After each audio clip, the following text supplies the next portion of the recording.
Salam sahabat Golden Gate Channel yang dikasih Tuhan, puji nama Tuhan. Saya bersyukur dan bersuka cita kembali bisa menyapa sahabat terkasih dalam kasih dan anugerah Tuhan. Sahabat terkasih, saya selalu berharap dan berdoa agar sahabat senantiasa dalam keadaan baik dan sehat, dan senantiasa diberkati oleh Tuhan. Ya sahabat terkasih, saat ini masih ada dalam suasana Natal ya. Iya, memang di suasana bulan Natal ini ya cukup sibuk dengan aktivitas yang cukup banyak ya dalam acara-acara Natal yang diselenggarakan. Nah, sahabat kasih Tuhan, saya juga mengucapkan selamat Natal kepada sahabat terkasih ya. Dan juga sebentar lagi kita akan menyambut tahun baru ya sahabat kasih. Tetapi di suasana Natal ini ya ada juga saudara-saudara kita yang kurang beruntung ataupun ya mengalami keadaan yang tidak mengenakan ya. Secara khusus saudara kita di Bogor ya, di mana ada saudara kita yang sedang merayakan Natal di rumah dan kemudian didatangi oleh sekelompok orang dan dilarang untuk menyelenggarakan Natal. Masa kasih Tuhan, mari kita akan lihat tayangan videonya berikut ini. Selamat menyaksikan. Luar biasa ya. Enggak punya KTP dia. Udah lari dia. Tuhan kita Mana? beda apa ya? Udah lari Bapak. Mana siapa-siapa tadi nih? Tadi yang sana udah kuiniin. Nih. Mana kalau posisi Ini ada keamanan. diusir, gimana Pak rasanya Pak? Mana tadi Bapak yang tadi tuh? Kami Natalan kok Pak. Ini udah banyak ini apa? Kalian kumpulkan aja lah. Kayak kalian aja masuk surga. Lihat nanti di neraka itu. Mana? Ayo, rame-rame kalian menghina kami, menjolimi kami. Silakan. Ibadah cuma berapa menit? Terserah. Ngomong Pak. Jangan Pak. Ngomong, ayo. Silakan. Ayo. Ini saya viralkan ke seluruh teman saya. Teman saya juga bukan orang-orang kecil ya. Ayo kumpul semua. Angkat semua barang batu gede ini. Benar sekali. Tapi kami mohon, ini kan Mohon. kebetulan Kerugian kalian apa? Melarang kami beribadah. Apa kerugian kalian? Apa kerugian kalian, Pak? tanggal 26, tanggal 25 kebetulan Natal hari Minggu aja, Pak. Apa Dan kerugian kami kalian? minta cuma 4 jam, Pak. Apa kerugian kalian, Pak? Saya Tolong lahir bilang. juga Pak di Aceh, Pak. Bapak apa kerugiannya? Saya di Aceh, Kalau saya beribadah di sini. Tenggara, Pak. Tunggu dia bicara, Hah? Mas. Apa kerugiannya, Mas? Ya, Apa kerugian Bapak? Coba. Serambi Mekah. Kami minta Saya duit bisa kalian. ibadah di sana, Pak. Di Aceh. Kami minta tanah kalian. Saya di sana. Saya kemarin minta sama Sama desa. Pak Uli, Pak. Kasih kami tempat. Masjid ada di sana, Mana tempatnya? Kita hormati. Tempat nggak bisa kalian kasih, melarang doang. Ibadah nggak bisa, cuma 4 jam. Iya, Bapak bilang, Bapak mau kata Pak Lurah kemarin, Pak Desa, apa dia bilang? Semua anak saya. Kalau anak tuh jangan pilih kasih. Tempat siapa? Yang berhak Pemerintah. Ya pemerintah. Ya. Bukan kepala desa. Tapi ini kan kami bukan gereja ini, Pak. Ini tanggal 25. Yang namanya orang Nasrani itu ibadah di gereja. Bukan di tempat lain. Terus? Ini kalau ibu bilang ini bukan gereja, berarti ibu nggak sah ibadah di sini. Nggak masalah. Soal sah Bapak mau sah apa enggak? Tuhan kami yang tahu, Pak. Buat kami ini keberatan. Sekarang Ruginya Bapak apa? keberatan apa sih, Pak? Apa Bapak ruginya? Ini hari Natal loh, Pak. Apa Bapak ruginya? Terlepas dari hari Natal hari Iya, apa, Bapak ruginya apa? Saya juga lahir di Aceh, Pak. Saya paham benar, saya punya ustadz, saya punya haji. Iya, nggak usah Saya juga diucapkan soal batu gede, Pak. Iya. Apa Bapak ruginya? Bukan masalah Enggak, Bapak rugi nggak? di sana, Pak. Ruginya Bapak apa? bicara untung dan rugi. Bukan, kami nggak ada urusan sama Bapak. Kami cuma ibadah 4 jam, Pak. 4 jam. Ya sahabat yang kasih Tuhan, itulah kondisi yang dialami oleh saudara-saudara kita ya di Cilebut, Bogor. Ya, dimana mereka sedang merayakan Natal di rumah gitu ya, sedang berkumpul bersuka cita bersama dengan keluarga, mungkin bersama dengan saudara-saudara mereka, teman mereka ya, mereka merayakan Natal. Tetapi tiba-tiba ya didatangi oleh sekelompok orang yang mempermasalahkan ya perayaan Natal yang mereka selenggarakan. Saudara kasih Tuhan, saya kasih Tuhan, saya juga sebagai orang Sunda asli ya, saya juga dulu hidup di tengah-tengah mayoritas di mana kami hanya beberapa keluarga saja ya yang mengikut Tuhan Yesus. Dan kondisi itu sahabat kasih Tuhan saya alami sampai remaja, saudara kasih Tuhan ya. Sebelum saya menjadi hamba Tuhan, saya juga sering mengalami diskriminasi ya. Apalagi ketika saya kecil ya, saya sering kali ya mengalami diskriminasi, bahkan ya dipengaruhi untuk yaitu ikut dengan mereka ya. Ya sahabat kasih Tuhan, itu kondisi ya yang memang masih ada ya, terjadi di daerah-daerah tertentu ya, terutama di Jawa Barat ya, di mana intoleran masih ada, bahkan masih begitu kuat. Nah, saudara sekalian, selanjutnya kita akan melihat komentar-komentar ya dari sahabat-sahabat yang masih menjunjung tinggi yang namanya toleransi. Ya, kita akan melihat komentar dari Cinta Laura ya, dari Tretetan Muslim, kan juga saudara-saudara yang lain ya yang masih menjunjung tinggi kebinekaan dan juga toleransi ya. Semoga hal ini menjadi pencerahan bagi mereka ya yang masih mempermasalahkan perbedaan agama. Mari kita akan melihat tayangan videonya berikut ini. Aku prihatin dengan kondisi negara kita sekarang, karena dalam satu sisi kita mengklaim bahwa kita semakin maju, semakin demokratis, semakin dipandang tinggi.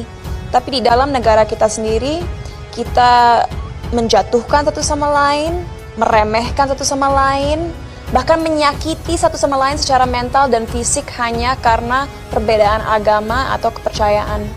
Kalau kita nih yang menumpang sholat di gereja, tidak apa-apa, ya kan? Malah orang mungkin, wah toleransi, tidak akan ada masalah. Tapi apabila Bang Yeri yang beribadah numpang di masjid kita, jangan kan di masjid. Bang Yeri dan teman-teman beribadah di rumahnya saja, di ruko, di rumah dibubarin. Jadi tolong kepada teman-teman umat Islam, sebenarnya tidak apa-apa menumpang di gereja. Tapi kan masjid, musola, semuanya ada. Di pom bensin, rest area, semuanya ada. Sedangkan gereja di tempat orang Kristennya sendiri tidak ada. Apalagi di rest area. Apabila sebuah rest area ada gerejanya, sudah pasti rest area murtad. Tidak ada yang mau berhenti di rest area itu. Sebenarnya yang ada itu adalah Kristen area. Katanya negara Indonesia ini negara bertoleransi ya. Tetapi dengan adanya video yang beredar ini, yang viral ini, saya jadi tahu bahwa Indonesia ini belum bertoleransi. Ada salah satu warga atau masyarakat yang non-muslim merayakan hari kemenangan mereka seperti kita lah lebaran gitu. Di saat sedang beribadah disamperin bapak-bapak, diajak ribut. Maksudnya apa ini Pak? Toleransinya di mana? Gitu loh. Indonesia ini nggak cuma buat satu keyakinan. Gitu loh. Jadi kalau bapak-bapak nggak suka sama agama mereka atau apa yang mereka anut, minimal hargailah. Ya. Toh mereka melakukan ini setahun sekalipun gitu loh. Seperti kita Idul Adha, Idul Fitri. Kadang-kadang sholat idnya di luar, di lapangan, di tanah kosong. Ya sama seperti mereka. Biarkan beribadah. Masalah keterima atau enggak itu urusan mereka Pak sama Tuhan mereka. Malu ngelihatnya, bener dah. Saya orang muslim tapi saya malu ngelihatnya. Nggak ada toleransi sama sekali gitu loh. Toh mereka itu beribadah Pak, bukan ngebom rumah warga. Kebangetan itu Bapak ini. Ya, bikin malu. Bener-bener. Assalamualaikum warahmatullahi wabarakatuh. Terjadi sebuah insiden tindakan intimidasi upaya pembubaran yang dilakukan oleh sekelompok orang terhadap orang-orang yang sedang merayakan Natal. Kronologisnya adalah perayaan Natalnya dilaksanakan di rumah orang yang merayakan tersebut. Namun ada beberapa warga yang tidak terima dan berusaha membubarkan. Walaupun pihak kepolisian melalui Pak Kapolres sudah mengklarifikasi bahwa ibadah Natalnya berjalan lancar dan dikawal sampai selesai. Tapi bukan itu poinnya. Yang mau saya tekankan berarti terbukti, berarti nyata bahwa di Kabupaten Bogor angka intoleransi masih sangat tinggi. Kenapa? Karena di video, nanti saya upload videonya, si bapak-bapak yang ikut dalam upaya pembubaran ibadah Natal di rumah seorang tersebut itu mengatakan bahwasanya ibadah yang sahnya orang Kristen ya di gereja. Kalau nggak di gereja berarti nggak sah. Pertanyaan saya, sejak kapan Islam ini mempelajari sah dan tidak sahnya ibadah orang yang memiliki agama lain di luar Islam? Ini sudah bentuk daripada pelencengan terhadap nilai-nilai keislaman itu sendiri. Kembali, saya sebutkan sebuah historis, saya sebutkan sebuah dalil bahwasanya dulu Rasulullah pernah membiarkan kepada umat non-muslim memakai Masjid Nabawi sebagai tempat untuk melakukan kebaktian atau ibadah. Lah ini, orang Kristen ya, atau orang Katolik, saya nggak tahu ini perayaan Natalnya, dia tidak minta tempat, dia tidak minta makan, dia tidak minta sumbangsi, dan dia tidak minta untuk untuk minta bantuan lah dari warga sekitar. Tapi kok dibubarkan, tapi kok diintimidasi, ada apa gitu loh. Kita ini berdiri atas dasar Bhinneka Tunggal Ika sebagai dasar pondasi kita bersatu sesama umat manusia di Indonesia. Agama boleh beda, tapi jangan kemudian kita merasa paling dekat dengan Tuhan, kita ini merasa paling superior dengan agama kita, karena hari ini kita sedang berada dalam satu negara Kesatuan Republik Indonesia yang menjunjung tinggi toleransi dan keberagaman. Jadi teman-teman, saya mau katakan, kita ini adalah manusia yang diciptakan oleh Tuhan yang sama walaupun agama kita berbeda. Terima kasih. Billahi fisabilil haq. Wassalamualaikum warahmatullahi wabarakatuh. Buat saya ini adalah bentuk intoleransi yang memang sudah begitu membudaya di warga Jawa Barat yang merupakan sarang PKS, dan gubernurnya juga kelihatannya tidak bisa ngapa-ngapain. Ini dilakukan oleh badut-badut yang berkedok agama. Rumah ibadat di Jawa Barat khususnya untuk orang Kristen sangatlah sedikit, dan memang butuh ibadat-ibadat rumahan yang harus dilakukan untuk memenuhi kebutuhan Natalan warga Kristen di Jawa Barat. Lalu di daerah Jawa Barat sendiri, jika kita tahu sudah banyak banget kasus intoleransi terjadi kepada kaum minoritas yang dilakukan oleh kaum mayoritas yang agamanya sama dengan gubernurnya. Saya kira ini adalah presiden buruk yang dibangun oleh warga Jawa Barat yang terkenal banget sama intoleransinya. Intoleransi sudah beranak pinak di Jawa Barat dengan partai PKS yang bersumber itu dari PKS, yang merupakan partai mayoritas kadrun ya, kalau buat saya sih seperti itu. Ibadah Natal yang seharusnya dijalankan secara bebas oleh umat beragama Kristen malahan dipersekusi dan dipaksa untuk tidak berlangsung. Mereka bisa saja berdalih bahwa rumah ibadat gereja bisa dijadikan tempat ibadah Natal. Mereka bisa berdalih bahwa rumah pribadi tidak diperuntukkan untuk ibadah. Akan tetapi kalau kita mau lihat lebih dalam lagi, sebetulnya masalahnya bukan di prosedur yang dilanggar oleh jamaat Kristen tersebut. Lalu orang bilang, Arya selalu membela orang Kristen. Jadi kelakuan kadrun propagandanya kayak begitu, biar umat membenci saya kan. Karena kalau mau diperdebatkan ibadah yang dikerjakan, diacarakan dan dilakukan di rumah pribadi, sebenarnya adalah hak dari pemilik rumah. Beredar viral video warga Jawa Barat khususnya di daerah Cilebut menutup paksa ibadah Natal yang dilakukan di rumah. Mereka berteriak-teriak kayak orang kesurupan dan berkuar-kuar bahwa ada ibadah Natal yang ilegal dilakukan di rumah masing-masing. Rumah pribadi memang diperuntukkan untuk tinggal dan melakukan kegiatan sehari-hari seperti memasak, mencuci, dan mengatur anak dari rumah. Saya heran ini. Ini pengikut-pengikut badut-badut Yaman ini kadang-kadang mikirnya itu susah. Akan tetapi rumah pribadi juga merupakan satu tempat di mana pengajaran dilakukan, khususnya pengajaran agama. Barang 1 tahun 1 kali, masa mereka harus dilarang beribadah juga dan dipaksa untuk berhenti? Coba. Mentalitas seperti inilah yang membuat saya nggak mau mendukung Anies Baswedan. Karena orang ini adalah maskot dari intoleransi yang merajalela di DKI Jakarta 5 tahun kemarin, saudara. Ya, biar tahu semuanya. Ridwan Kamil juga sepertinya hanya bisa ngoceh di media sosial. Mengatakan bahwa ibadah yang dipersekusi adalah hal yang tidak boleh dicontoh. Dan bentuk, tapi selama ini dia sudah berbuat apa sebagai gubernur Jawa Barat? Hanya kata-kata saja kan. Kalau hanya mengutuk dan prihatin, anak kecil juga bisa. Bocil bisa itu. Maksud saya, sebagai gubernur mereka, dia punya kekuatan dan tenaga alias kuasa untuk menghentikan aksi-aksi intoleran tersebut. dengan cara mengirimkan Satpol PP contohnya. Ya. Karena setahu saya Satpol PP itu ada di bawah gubernur. Atau bisa menelepon Kadensus, Bapak Martinus Hukok, anti teror, karena persekusi rumah ibadah itu bisa dikategorikan sebagai bentuk terorisme. Ya. Jawa Barat adalah maskot intoleransi yang merupakan duri dalam daging bagi kesatuan dan persatuan negara Indonesia. Jadi argumen saya sederhana saja kok. Ibadah Natal itu setahun berapa kali sih? Kalian ibadah juga sehari mau berapa kali? Lu mau sujud sampai degul lu lecet, jidak lu hitam. Bebas kok. Masa kalian masih kalah sama yang ibadah seminggu sekali?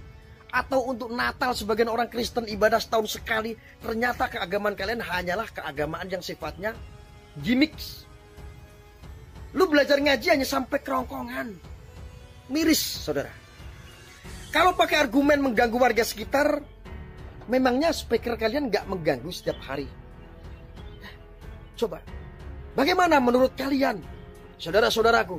Susah juga ya jadi umat Kristen di Indonesia, negeri yang katanya berdasarkan ketuhanan yang Maha Esa, berbineka tunggal ika, dan dalam konstitusi negaranya tertulis dengan jelas bahwa negara menjamin setiap pemeluk agama melakukan ibadah sesuai dengan keyakinan masing-masing. Negara mungkin benar menjamin karena itu sesuai dengan konstitusi, tapi sejak negara api menyerang kita, kayaknya jaminan itu jadi tidak punya makna. Jaminan itu terasa tumpul di bawah atau di lapangan. Lihat aja di Maja, Lebak, Banten. Bupati Lebak itu bahkan melarang acara Natal digelar di wilayah itu. Warga Maja yang mau merayakan Natalan dipaksa untuk jalan jauh ke kota lain. Di Maja, Natalan kayak barang haram. Padahal ya, Natal itu kan kayak semacam hari raya, kayak lebaran. Jadi kalau dia merayakan di rumahnya, ada keluarga atau ada handai tolan, melakukan doa bersama, itu kan sebetulnya nggak masalah ya. Gue juga heran, bupati itu digaji dari pajak rakyat. Pajak rakyat yang dipungut tanpa membedakan apa agama rakyat itu. Orang Kristen juga bayar pajak, sama seperti saya, orang Muslim. Tapi ketika mereka atau teman-teman Kristen mau sekedar beribadah di hari rayanya, justru nggak difasilitasi. Entah apa alasannya. Di Bogor, tadinya saya gembira. Ada gereja Yasmin yang terus dirubung kampret sehingga nggak berdiri-berdiri di Bogor itu, kini sudah selesai kasusnya. Masyarakat bisa merayakan hari besar agamanya di gereja yang puluhan tahun terbengkalai kasusnya karena ada sebagian orang yang teriak-teriak menentang pendirian gereja. Bahkan pada Natalan kali ini, Presiden Jokowi juga sempat mengunjungi gereja Katolik di Bogor ketika jemaat dan umat Katolik sedang beribadah. Ini adalah kunjungan pertama seorang Presiden Republik Indonesia ke gereja tersebut. Tentu saja umat Katolik menyambut sangat antusias. Atas nama kepala negara, Jokowi sengaja mencontohkan sikap yang seharusnya bahwa negara menjamin kebebasan beribadah untuk warganya. Sayang sih, gak jauh dari lokasi gereja di Bogor itu, tepatnya di Cilebut, ada kejadian yang memuakkan. Warga di sana yang beragama Kristen dan hendak menggelar perayaan Natal di rumahnya. Izin udah dimintakan, lagi pula menggelar doa di dalam rumah sendiri dengan keluarga sendiri di hari raya. Terus masalahnya di mana? Memang ya, mungkin sebagian tetangga-tetangganya atau ada gerombolan yang menjadi tetangganya itu masih berpikir pekok dan mempermasalahkan acara itu. Acara hari raya yang digelar di dalam rumah, doa antar keluarga dan handai tolan. Menurut gue sih ini kebangetan banget. Lo bayangin ada acara keluarga dan itu hari raya, terus nggak boleh, kan lucu. Alasan mereka apa? Alasannya karena beribadah dilarang di rumah. Beribadah harus di rumah ibadah. Lah, saat merayakan Natal kan ada doa, ada lagu pujian. Terus Nggak boleh gitu sama sekali. Ini aneh. Padahal mereka adalah keluarga-keluarga yang merayakan hari raya. Kalau mengikuti logika bahwa beribadah harus di rumah ibadah, kenapa mereka nggak protes ada orang beribadah di Monas misalnya? Kenapa mereka nggak protes ada orang beribadah di jalan misalnya? Jujur, gua yang beragama Islam atau sebagai Muslim malu sama kelakuan orang-orang ini. Mereka tuh kesannya bener-bener nggak adil. Ya sahabat yang kasih Tuhan, memang ada kalanya orang-orang percaya ya, pengikut-pengikut Kristus itu harus mengalami tantangan, persoalan, ya tekanan yang dialami dari saudara-saudara yang tidak suka dengan kekristenan, saudara kasih Tuhan ya. Seperti halnya yang dialami oleh saudara-saudara kita di Cilebut Bogor, saudara kasih Tuhan. Ya sahabat yang kasih Tuhan, tetapi mungkin masih banyak saudara-saudara kita yang mengalami hal yang lebih buruk ya daripada keadaan yang dialami oleh saudara-saudara kita di Cilebut Bogor, saudara kasih Tuhan. Tetapi satu hal yang harus saudara-saudara terkasih pegang adalah bahwa kita punya Tuhan yang luar biasa ya. Pengharapan kita sungguh-sungguh nyata di dalam Kristus ya. Kita punya penghiburan yang daripada Tuhan yang akan terus menopang hidup kita. Seperti firman Tuhan di dalam Roma pasal 12 ayat 12, demikian firman Tuhan, bersukacitalah dalam pengharapan, bersabarlah dalam kesesakan, dan bertekunlah dalam doa. Ya saya kasih Tuhan, firman Tuhan menguatkan saudara terkasih, dan saya juga terus berdoa supaya saudara terus senantiasa diberikan kekuatan ya, diberikan damai sejahtera, sukacita, walaupun ya memang mengalami kondisi yang tidak mengenakan. Dan saya juga berdoa pada saudara-saudara yang terus berusaha ya untuk menghalang-halangi orang Kristen, orang percaya menyembah Tuhan ya, supaya Tuhan akan melawat mereka, supaya Tuhan akan menjamah hati mereka, dan akhirnya mereka boleh mengenal Tuhan Yesus sebagai Tuhan dan Juru Selamat dalam hidup mereka ya. Karena banyak sekali kesaksian-kesaksian dari saudara-saudara yang dulunya benci kekristenan, yang dulunya seringkali ya yaitu melakukan hal-hal yang jahat ya, melakukan yaitu tindakan-tindakan yang merusak gereja ya, bahkan juga melakukan persekusi pada orang Kristen, tetapi akhirnya